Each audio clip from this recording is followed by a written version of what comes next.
pessoal, tudo bem? Sejam muito bem-vindos à nossa aula de número 12 do curso de extensão de Introdução à Sociologia aqui no canal. Essa é a nossa última aula dessa série, então, de Introdução à Sociologia. E a gente vai fechar falando do Max Weber, galerinha. A gente vai, então, ver o que é que ele fez aí para a sociologia, quais foram os principais conceitos desenvolvidos por ele e por que ele é também considerado aí, junto com o Comte, o Durkheim e o Marx, como um dos precursores, um dos pais da sociologia, então. Gente, lembrando que eu tenho aqui no canal uma playlist onde eu tô deixando aí todas as nossas aulas, então se tu ainda não viu, dá uma corridinha lá para ficar por dentro de todas essas 12 aulas de introdução à sociologia. E se tu tá me acompanhando aí através da playlist, eu só tenho a te agradecer. Aliás, deixa eu aproveitar para pedir para que tu te inscreva aqui no canal e compartilhe com os teus amigos também, isso é muito importante. Eu pretendo sim continuar a fazer vídeos sobre sociologia por aqui, talvez mais curtinhos, abordando cada conceito de forma separada, para ajudar a galera que tá aí estudando para uma prova, por exemplo, mas eu não pretendo assim decepcionar ninguém, eu não pretendo parar por aqui, pessoal.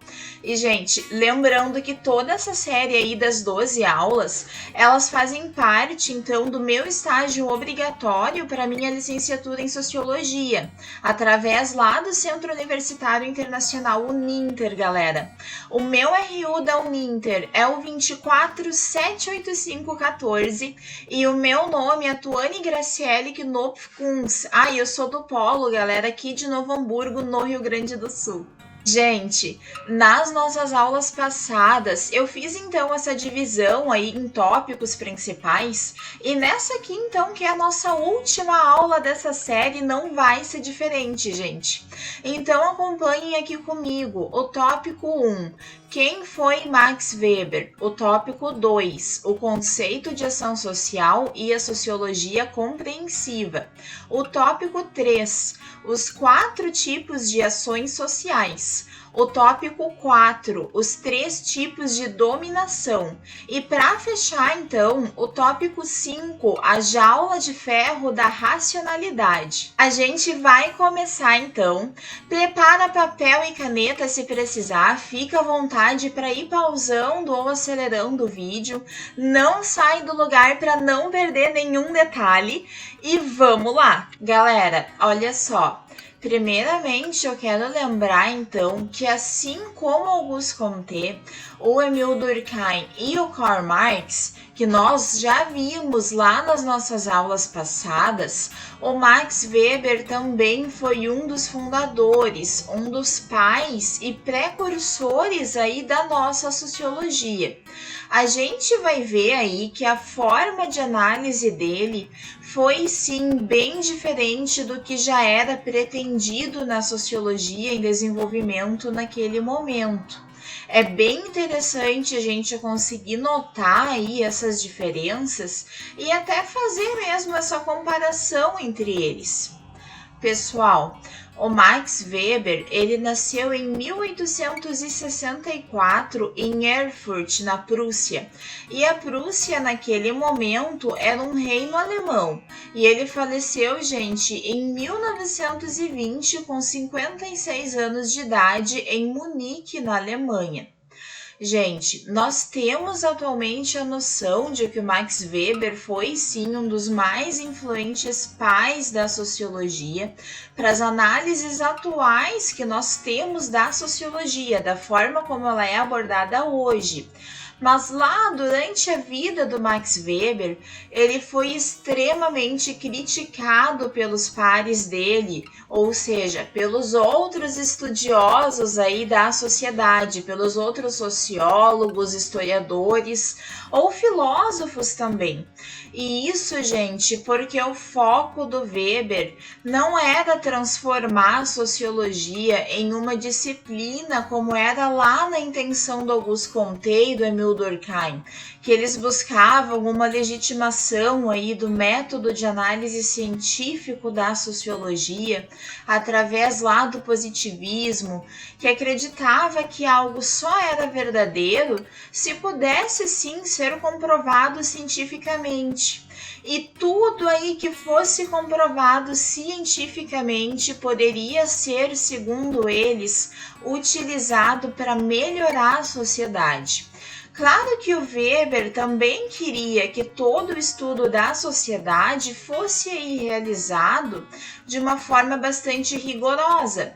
Só que, segundo ele, esse estudo não poderia ser totalmente objetivo, totalmente imutável.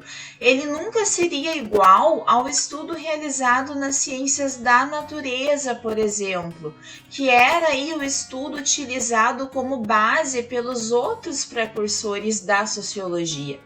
Na opinião do Weber, o estudo da sociologia deveria abranger aspectos subjetivos e interpretativos, focando aí nos valores que as pessoas dão às ações que elas tomam. O estudo, então, deveria ser realizado com base na análise da ação social e do comportamento social, das formas, então, de como as pessoas interagem entre si, focando no indivíduo mesmo e não no todo, como Durkheim fazia, por exemplo, ao analisar lá através do todo visto através do fato social.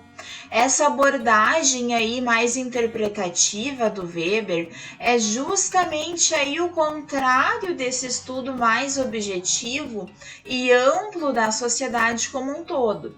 Se a gente for verificar aí na forma como Durkheim fazia, a gente vai ver que ele enxergava a sociedade como um todo e ele buscava entender e explicar as relações orgânicas que aconteciam entre os indivíduos que estavam então inseridos em vários sistemas que eram interdependentes, lá no funcionalismo do Durkheim. Essa a principal diferença do Weber, galera, porque ele priorizava o estudo do indivíduo e mesmo com essa análise bem ao contrário aí dos seus colegas, digamos assim, o Weber foi bastante influenciado pelo Karl Marx, porque ele concordava aí com a ideia do Marx de que a sociedade capitalista da modernidade estava tirando a personalidade das pessoas e deixando elas cada vez mais alienadas nesse sistema. Atualmente, a gente entende que essa perspectiva diferente e inovadora do Max Weber naquele momento trouxe aí as bases de uma das maiores abordagens da sociologia no século XX e que até hoje é referência para as análises sociológicas atuais. Entretanto, no momento em que as suas principais obras aí foram publicadas, o Weber foi sim bastante criticado, porque ele acabou trazendo uma alternativa para os estudos do Durkheim, que estavam bastante em vigor naquele momento, dizendo que, ok, era possível colocar rigor aí no estudo da sociologia, mas ela não deveria ser analisada como a metodologia lá das ciências naturais. E também, segundo Weber, o materialismo histórico do Marx deixava de fora muitos aspectos da cultura e das ciências humanas, criando aí teorias e previsões somente através de uma análise econômica, vista lá na luta de classes estudada pelo Marx.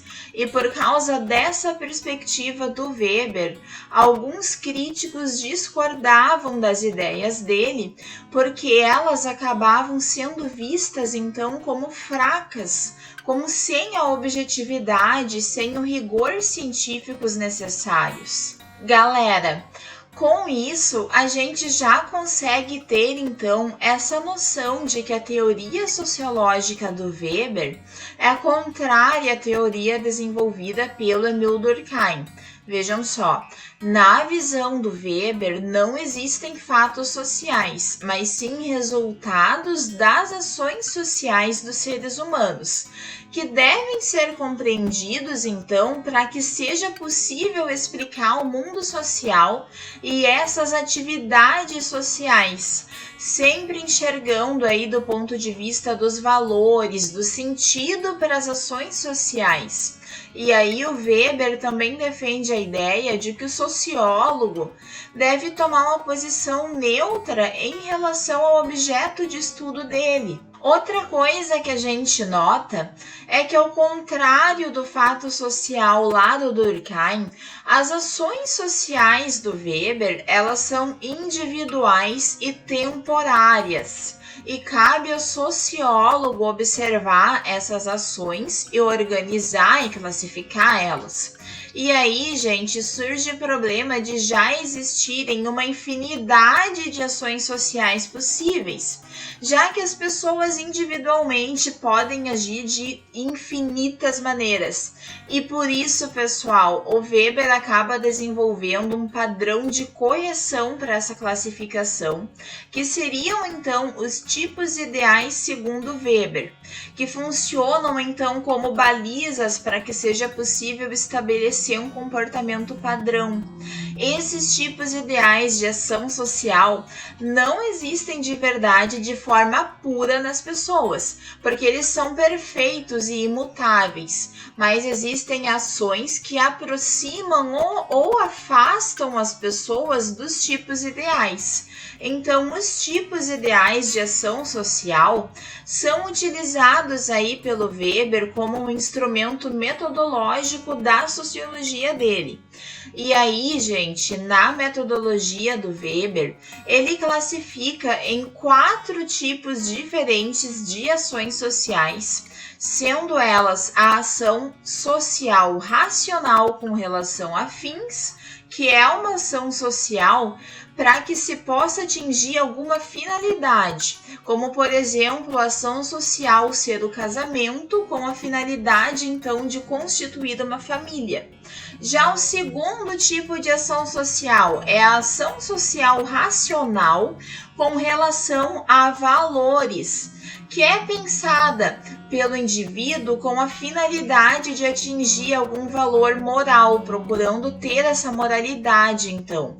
É como exemplo que a gente tem de não roubar, para fazer o que a moral diz que é certo que seja feito. Já o terceiro tipo é a ação social tradicional, que não é racional e nem calculada aí pela pessoa, porque na verdade ela consiste em respeitar a tradição, fazer o que a sociedade acha que é certo que se faça.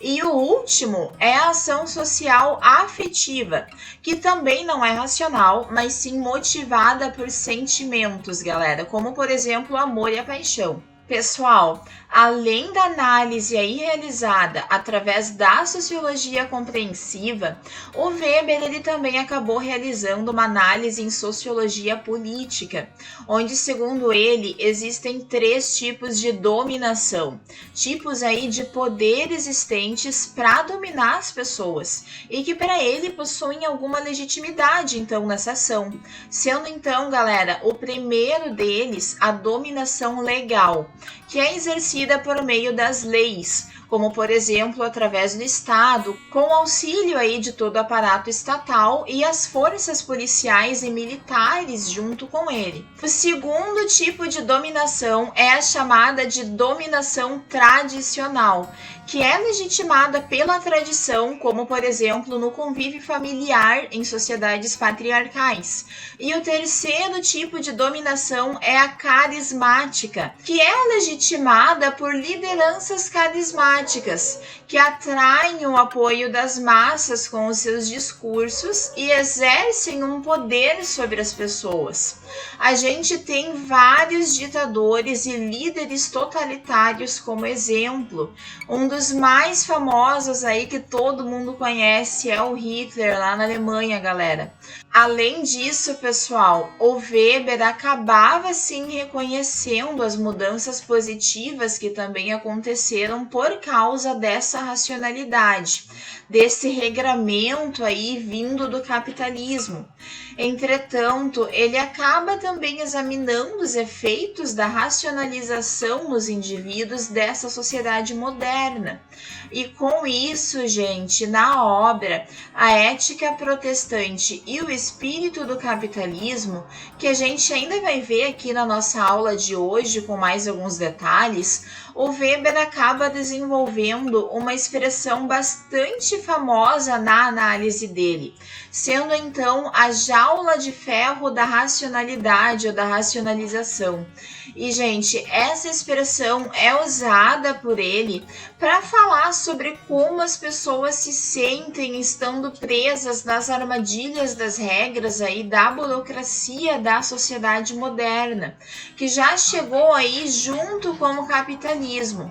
E isso, pessoal, porque segundo as análises do Weber, as burocracias têm a tendência de produzirem organizações hierárquicas que são impessoais, o que acaba limitando o individualismo, principalmente através da imposição de procedimentos padronizados na convivência nas grandes corporações, por exemplo. A industrialização foi um grande avanço alcançado pela ciência e ela acabou aí possibilitando a expansão do capitalismo ao redor do mundo.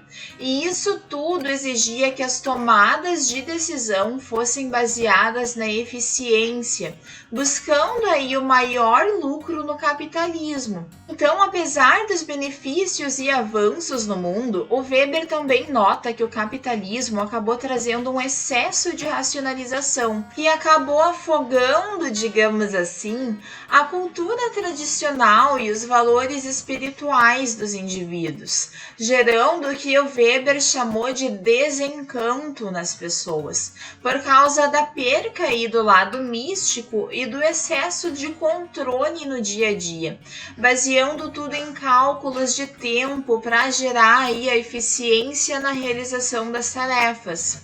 O Weber, ele estava muito preocupado com a desumanização das pessoas, porque apesar de todo o avanço aí prometido pelo capitalismo, a sociedade e o modo de viver moderno restringia as pessoas, que eram vistas, segundo Weber, como apenas funcionários insignificantes, que funcionavam então como partes de uma engrenagem de uma máquina. E essa sociedade baseada em regras e ao cumprimento de metas era o que desumanizava as pessoas, fazendo elas sentirem esse desencanto e também se sentirem presas na jaula de ferro da racionalidade. Pessoal, A Ética Protestante e o Espírito do Capitalismo é a obra mais lida e mais conhecida do Max Weber. Ela foi publicada em 1905 e nela o Weber analisa a relação entre a religião e a forma de agir economicamente, fazendo parte das análises dele sobre a sociedade moderna, sobre capitalismo e a racionalização. Nessa obra, gente, o Weber analisa a visão da doutrina calvinista da predestinação, que interpretava que o êxito material seria uma graça divina. E ele até traz aí exemplos dos puritanos na Inglaterra, que acabaram encontrando no trabalho e nos lucros obtidos a certeza de que eles seriam predestinados ao céu. E o Weber fala dessa relação, enfatizando que apesar de possuírem uma situação financeira boa, os puritanos viviam uma vida modesta, seguindo aí os preceitos protestantes, e o dinheiro ganho, gente, não deveria ser gasto, mas sim acumulado e aí sim reinvestido. Por isso, gente, o Weber ele analisou essas relações entre a origem do capitalismo e a ética protestante, porque uma vez que tu guarda esse dinheiro, tu vai acabar reinvestindo em alguma outra coisa, tu vai fazer o capitalismo girar, tu vai estar contribuindo pro desenvolvimento então do capitalismo. Galerinha, Nós estamos chegando então ao final da nossa última aula sobre introdução à sociologia e nós temos algumas conclusões então a serem comentadas aí sobre o que a gente viu do Max Weber. Então, gente, retomando, a gente viu que o Weber tinha uma visão diferente e até mesmo crítica aí das visões do Comte, do Durkheim e do Marx também. Ele não enxergava a sociedade através de fatos sociais como Durkheim, mas sim através de ações sociais. O correto na visão do Weber é que as ações sociais fossem compreendidas utilizando aí a sociologia compreensiva então. E essas intenções das ações poderiam ser analisadas através de tipos ideais. A gente viu que o Weber também trouxe os tipos diferentes de ações sociais e também as 3 formas de dominação sobre a sociedade analisadas por ele. E por fim, nós vimos também que o Max Weber considera os benefícios do capitalismo, mas ele enfatizava o desencanto que ele gerou na vida das pessoas, porque elas perderam valores e abandonaram misticismos e passaram então a serem regradas pela contagem do tempo, pela eficiência, pelas metas aí a serem alcançadas, a serem batidas. Além disso, a gente também viu que o Weber criou aí a expressão da jaula de ferro da racionalidade, na tentativa de explicar o sentimento dos indivíduos que estavam, de certa forma, presos pela burocracia da vida moderna pautada pelo capitalismo.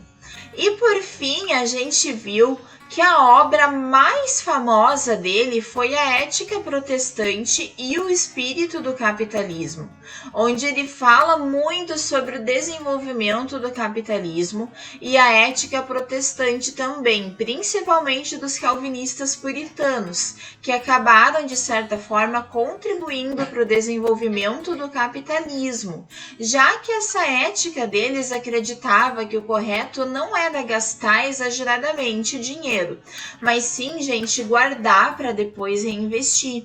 E para eles, mesmo tendo dinheiro, trabalhar era algo essencial, porque exercer de forma correta o trabalho e se beneficiar por isso era uma forma de ser agraciado por Deus, de saber que eles haviam sido predestinados. Galerinha, chegamos ao final da nossa aula de hoje. Eu quero muito agradecer a todo mundo que me assistiu até aqui. Inclusive, eu quero muito agradecer a quem conseguiu aí acompanhar toda essa série dessas 12 aulas de introdução à sociologia. A aula de hoje, ela foi mais curtinha, sim, mas realmente foi para fechar aí o tempo das horas necessárias, porque essa aula ela faz parte lá do meu estágio obrigatório, como eu comentei lá no início do vídeo com vocês. E, gente, eu gostei mesmo de ter aí visto as principais contribuições de cada precursor da sociologia. Eu até achei bem legal essa forma de como a gente fez aqui, como eu consegui trazer esses vídeos, porque a gente viu aí um panorama histórico de como estava a sociedade que acabou aí motivando todas essas análises.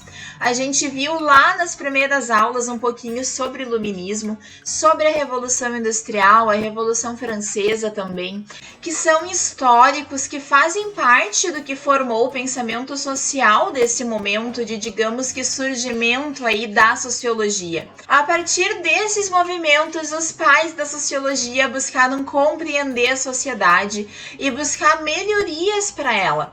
Antes que eu me esqueça, pessoal, eu quero dizer que sim, eu pretendo continuar gravando aqui no canal, gravando vídeos sobre sociologia. E é isso, pessoal. Eu espero que a aula tenha ficado legal, que ajude, que possa ser útil aí nos estudos de vocês também.